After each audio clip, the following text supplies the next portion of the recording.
Olá, estamos começando mais um Cinti Cefaz Revista, o programa do Cinti Cefaz para os trabalhadores e para os fazendários, em particular, programa de entrevistas e de notícias. Queremos ter você sempre conosco, participando, contribuindo. Esperamos que você tenha tido uma boa semana. Você vai ver no programa desta semana: estudantes, professores e trabalhadores em geral voltam às ruas contra ataques do governo Bolsonaro à educação.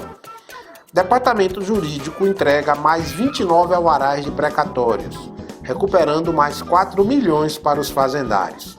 E aproveitando essa semana que os estudantes voltaram às ruas, o nosso entrevistado é o presidente da União Nacional dos Estudantes, Iago Montalvão. Nós conversamos com ele em São Paulo há 2 semanas. Você vai ver a entrevista no nosso programa de hoje. O Cinti Cefaz Revista dessa semana está começando.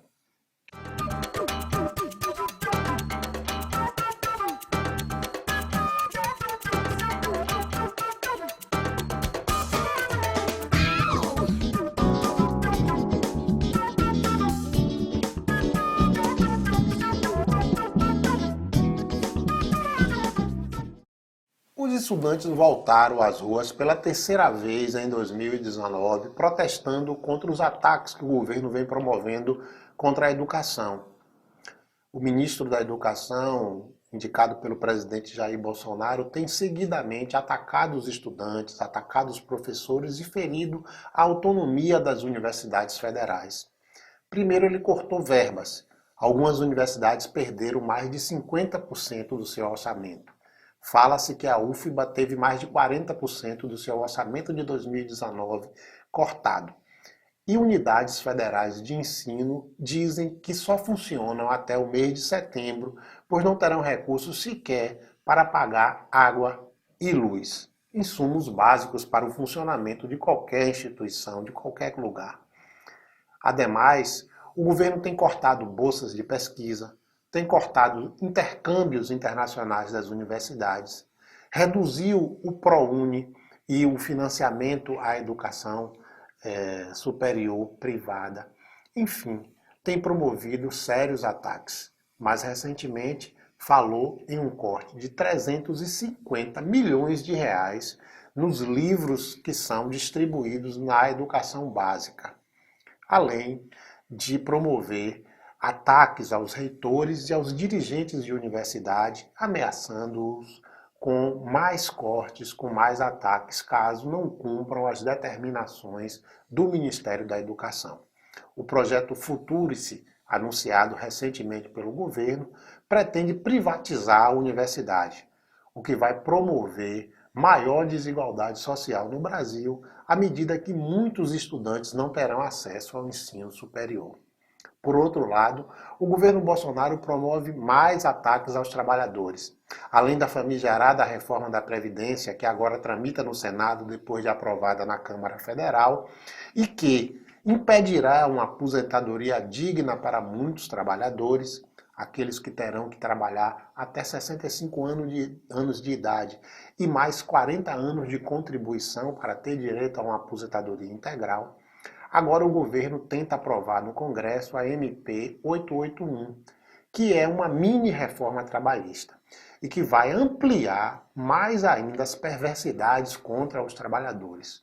Um dos exemplos é exatamente o dispositivo que propõe o trabalho livre aos domingos e feriados. Para se ter uma ideia, a medida provisória prevê apenas um domingo de folga para o trabalhador no mês. Ou seja, o único dia que o trabalhador pode estar junto com toda a sua família, agora ele terá apenas um dia durante todo o mês para fazer isso. Ou seja, o governo vem atuando de maneira decisiva para impor uma vida sem dignidade aos seus trabalhadores, aos trabalhadores brasileiros.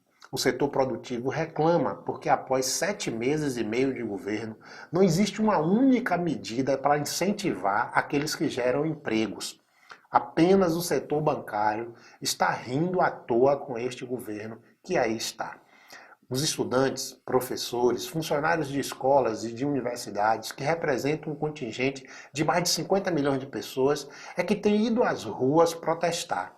Está na hora de outros segmentos da sociedade também se mobilizar. Caso contrário, pode ser tarde quando resolvermos atuar. Nós conversamos em São Paulo há 2 semanas atrás com o presidente da UNE, Iago Montalvão. Ele acabara de ser eleito presidente da entidade, voltava de uma viagem internacional e de um ato público ocorrido no Rio em defesa do jornalista Greenwald. E ele conversou conosco sobre a sua presidência na entidade e também sobre os planos de ação para os próximos dias. Inclusive, ele anunciou a greve geral da educação do dia 13, né, que já aconteceu e que a gente, inclusive, está noticiando aqui no Fim de Sai Fazer Vista dessa semana. Vamos ver a primeira parte dessa entrevista.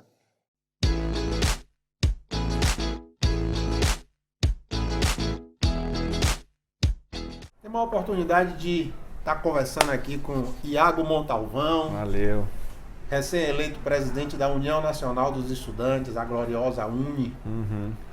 Iago, queria que você conversasse um pouco com a gente. Quem é Iago? Qual é a sua história? Bom, queria agradecer aí pela entrevista. A gente sempre acha muito importante poder falar e estamos à disposição. Eu iniciei minha militância já no movimento secundarista, né? Não me organizava em nenhum movimento, mas era do Grêmio, participava muito das passeatas, então sempre tive essa indignação latente, essa vontade de fazer alguma coisa pela nossa sociedade.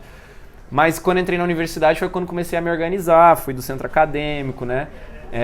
Depois fui do DCE, quando eu estudava lá na Universidade Federal de Goiás ainda, porque eu fiz 3 anos de história lá, e depois fui para a UNE, né?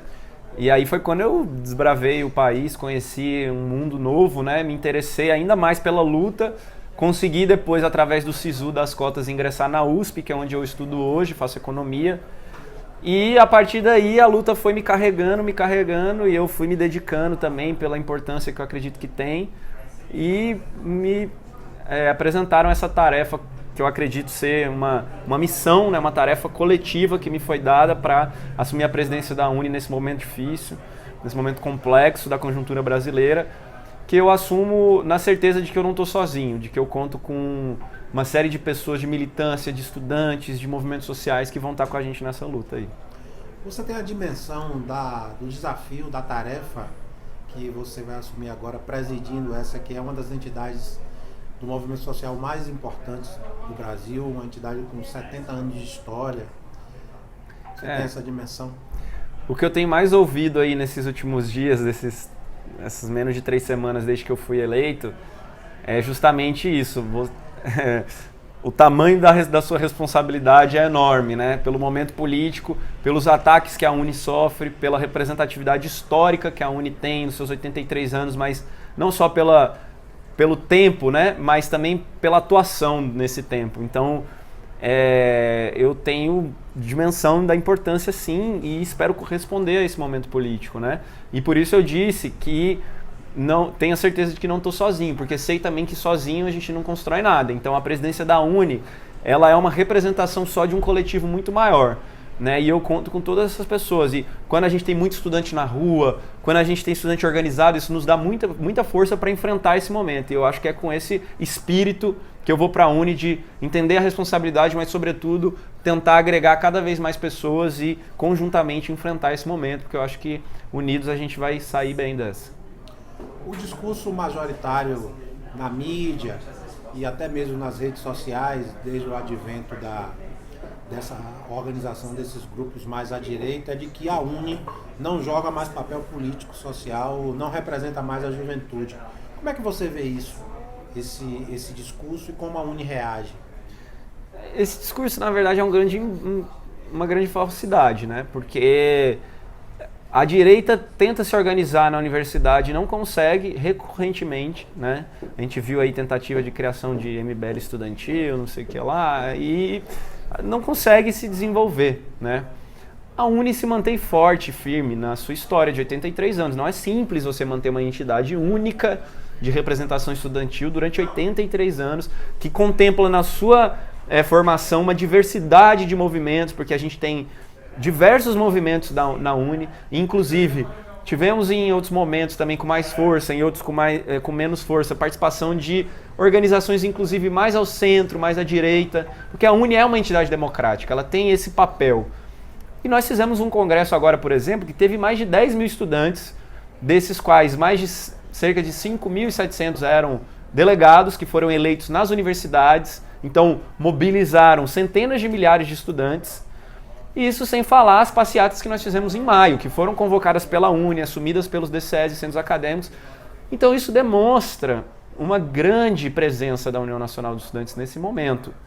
Então, há quem discorde das políticas da UNE, mas não é possível dizer que não há uma base representativa forte hoje da UNE que mantém a sua história, a sua tradição com muita responsabilidade. Vamos interromper um pouquinho a conversa com o Iago e para mostrar para vocês uma matéria que nós fizemos no dia da greve geral da educação, na terça-feira, dia 13 de agosto, ali no centro de Salvador. Foi uma caminhada que aconteceu do Campo Grande até a Praça Castro Alves. Nossa equipe esteve lá e acompanhou a manifestação. Vamos ver essa matéria. Milhões de estudantes e professores foram às ruas de todo o Brasil na terça-feira, dia 13 de agosto, para protestar contra o Futurice, projeto do governo Bolsonaro que representará a privatização das universidades federais. O movimento reclama também do corte de verbas, que em alguns casos retirou mais de 50% do orçamento das instituições para o ano de 2019. Hoje nós estamos ocupando as ruas de todo o país em defesa da educação pública gratuita e de qualidade, em defesa de um projeto de educação que garanta verdadeiramente os sonhos do povo brasileiro. Hoje, nacionalmente, é um ato construído pela União Nacional de Estudantes, pelo movimento estudantil, junto com a classe trabalhadora, e que nós damos o nome de Tsunami da Educação. Nós estamos mais uma vez tomando as ruas desse país nesse dia 13 de agosto para dizer que nós, a juventude brasileira, os trabalhadores da educação, o povo brasileiro, sabem muito bem que só as ruas e que só a luta é capaz de fazer a gente defender a democracia, manter a educação pública gratuita e de qualidade. Porque o projeto do governo Bolsonaro é um projeto de entrega da educação pública. Eles apresentaram um projeto chamado Futurice, que privatiza a universidade, que retira a autonomia da universidade pública. E nós sabemos que de futuro esse projeto não tem nada. O movimento foi convocado pela União Nacional dos Estudantes e contou com o apoio de organizações estudantis secundaristas, de professores, funcionários das instituições federais de ensino, além de outras categorias de trabalhadores, como os fazendários, que aproveitaram a greve na educação para denunciar a reforma da Previdência. O Sindicato dos Trabalhadores das Universidades, que hoje está parado em todo o Brasil, na Bahia, 5 instituições estão na luta, UFBA, UFRB, o FSB, o FOB, Unilab e a Universidade do Recôncavo da Bahia. Hoje é uma luta nacional em defesa da educação, hoje os ataques da educação são muito fortes, os cortes nas universidades podem chegar até 80% e está comprometendo o funcionamento das universidades. Grande parte das universidades baianas não tem recursos para finalizar o ano. Então hoje é uma luta nacional e nós estamos aqui fortalecendo a ação contra os cortes da educação. Os professores também estiveram presentes no ato, que terminou com uma caminhada do Campo Grande até a Praça Castro Alves. Eles estão preocupados que o desmonte na universidade pública enterre a possibilidade de construirmos um país com menos desigualdade.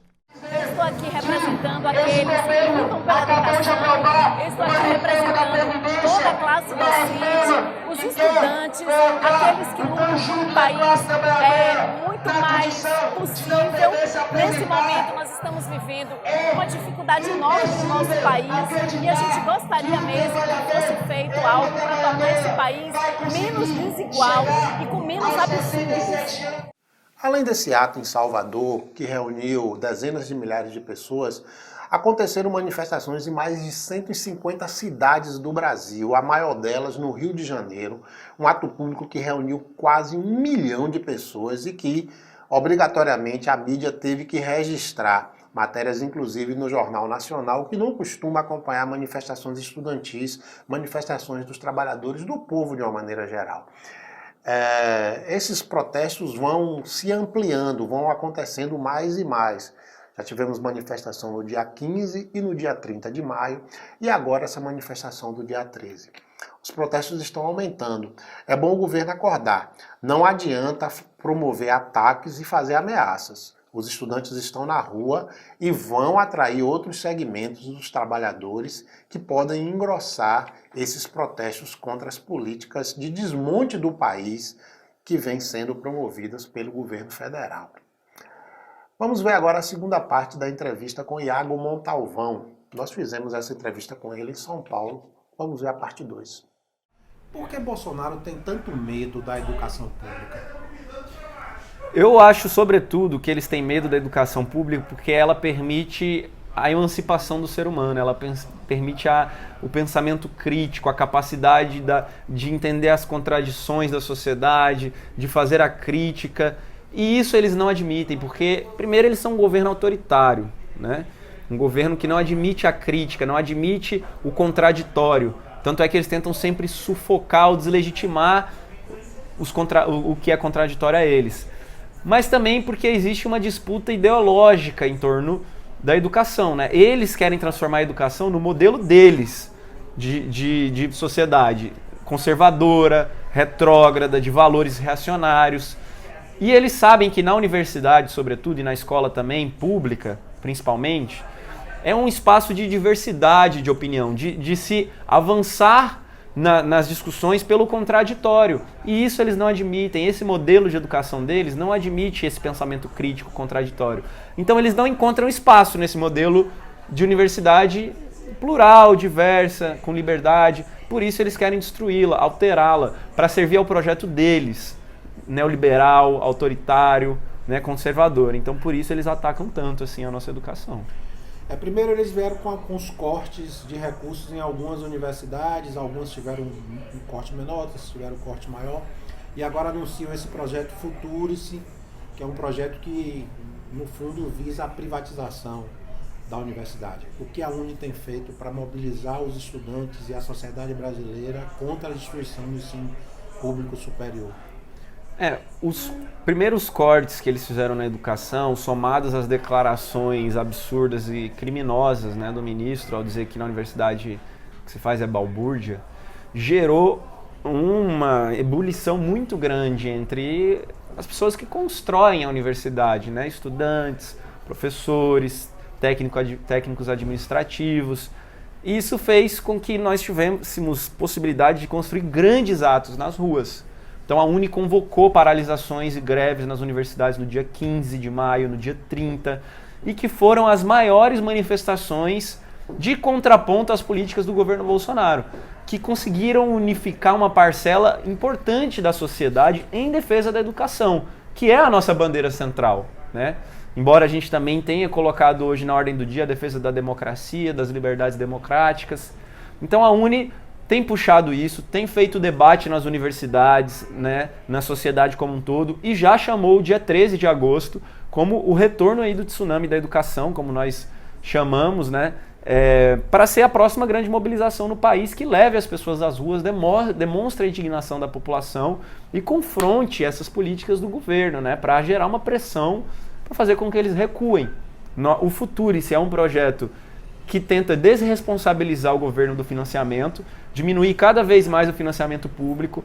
Não à toa, eles fizeram mais um corte ontem de cerca de 350 milhões na área da educação, né? Diminuíram mais ainda as nossas verbas e querem, através do Futurice, jogar na mão da iniciativa privada o financiamento da educação, que é a dependência da universidade pública do setor privado, né? E isso nós não podemos aceitar. Você acha que tem espaço na sociedade brasileira de reação, né? Existe campo para a gente trabalhar a reação do povo brasileiro a essas medidas? Acredito que sim. Acredito, inclusive, que é na população, é na sociedade civil em geral que nós temos a melhor possibilidade de reagir. Porque eu não enxergo hoje no campo institucional, embora acho que seja um elemento importante, o Congresso Nacional, as instituições, sejam elementos importantes de disputa, mas não enxergo nelas, nesse momento, a saída para esse momento político. Eu enxergo muito mais na população.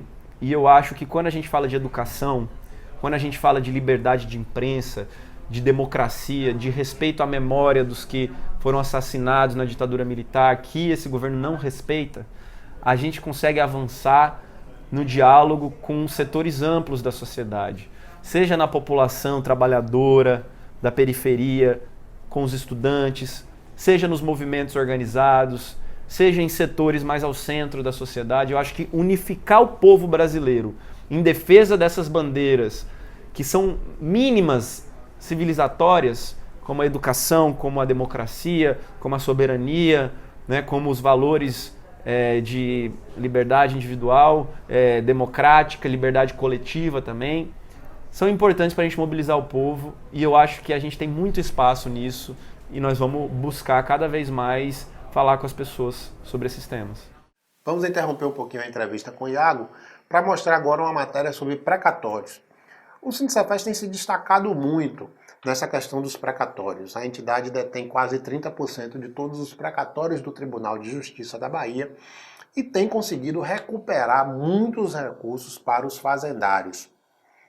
Para se ter uma ideia, foram 29 os precatórios que vêm sendo entregues desde o início da semana àqueles beneficiários, né? Foram 20 beneficiários por acordo e mais 9 beneficiários por prioridade, num total de 4 milhões recuperados. Em 18 meses, o Sindicato dos Fazendários da Bahia recuperou 85 milhões de reais para os seus associados que são representados em ações movidas no Tribunal de Justiça da Bahia. Vamos ver essa materinha. Na manhã desta segunda, 12, o Departamento Jurídico do Sindicefaz iniciou a entrega de mais de 20 alvarás de acordo de precatórios referente ao lote 18 do Tribunal de Justiça da Bahia, além de 9 alvarás de prioridades. No total, com estes 29 alvarás, foram recuperados cerca de 4 milhões de reais para os fazendários. Desde janeiro de 2018, já foram pagos aos nossos associados um total de 85 milhões de reais, oriundos de ações acompanhadas por nosso sindicato. A categoria reconhece. Que eu não esperava isso, nem eu esperava. Agora, é por isso que tem que colher as coisas. Como é que eu colhi? Aqui. Não sou eu não, são várias pessoas. E aí fica o pessoal dizendo que sindicato não presta. Eu sempre briguei e estou aí. E onde eu estiver, eu estou aí. Eu só vou desfiliar quando morrer. O dela. Isso é importante, Zeca. A gente documentar aqui o recebimento do alvará de prioridade de Zeca, do Washington Bahia, nosso eterno fundador do Sindifaz. Mas enfim, isso é importante porque é um reconhecimento aqui da atuação do Sindicefaz durante quase 30 anos de existência, né? E Zeca é um dos exemplos aqui que está hoje colhendo fruto dessa luta toda.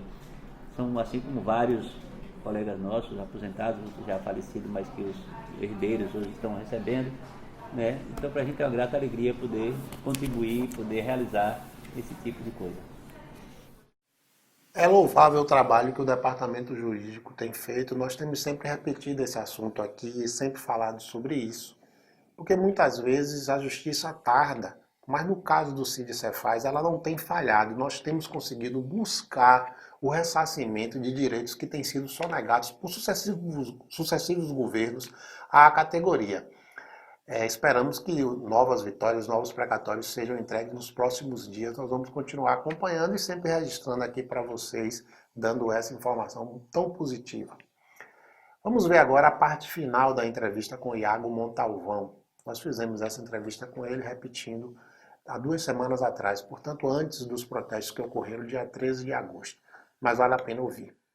Por fim, Iago, você estava comentando sobre a sua participação no evento de desagravo, de apoio a Greenwald, que aconteceu no Rio de Janeiro. Você estava fora do país e na sequência já estava lá no evento. Qual é a estratégia e as armas que nós vamos usar para mobilizar cada vez mais pessoas na defesa da educação e muito mais na defesa da soberania nacional, das liberdades democráticas que hoje estão sob risco? Eu acho que a principal delas é a luta nas ruas. Eu acho que a história, não só do Brasil, mas da nossa sociedade como um todo, demonstra que quando o povo se organiza nas ruas, né, dá uma demonstração de força, isso faz com que nós obtenhamos caminhos para derrotar ataques ou conquistar melhorias, né? Sempre foi assim, a luta organizada foi o que conquistou o mínimo que a gente tem hoje de direitos no nosso país, né? Então acho que esse é um elemento central. Vamos organizar o dia 13 de agosto no Brasil todo e vamos continuar nas ruas. Acho que outro elemento é a aproximação de setores amplos, como foi no ato do Glean ontem, né? Nós conseguimos aproximar jornalistas, meios de comunicação, políticos, artistas. Isso faz com que a sociedade olhe para esse tema com mais atenção, né? Porque gera um fato político, né? Que as pessoas passam a olhar, pô, mas se tem artista, se tem político, se tem jornalista, aquele cara ali que eu não via ele geralmente em alguma coisa, agora eu tô vendo, chama a atenção da população, né? E aí isso ajuda num terceiro ponto que eu acho que é importante, que é reconquistar a confiança do povo. Porque quando o povo reconquistar a confiança em nós e repudiar, enfim, não concordar com as coisas que esse governo faz, a gente tem a possibilidade também de ir enfraquecendo essas políticas deles. Então, dialogar muito com o povo, organizar projetos com as comunidades, com a população em geral, e para o diálogo na base eu acho que é um terceiro elemento fundamental. Falou, Iago. Queria desejar sorte. Valeu, tamo junto, conte com a gente aí. Da Uni.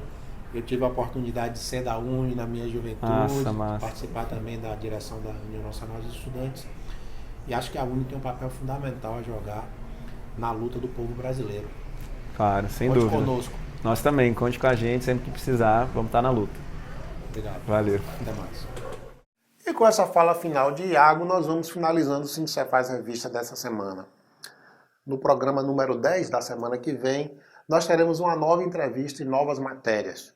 Repetindo, esperamos ter você aqui sempre conosco. Contamos com a sua audiência. Entre em contato através do nosso e-mail e do nosso WhatsApp. Um grande abraço e até a semana que vem.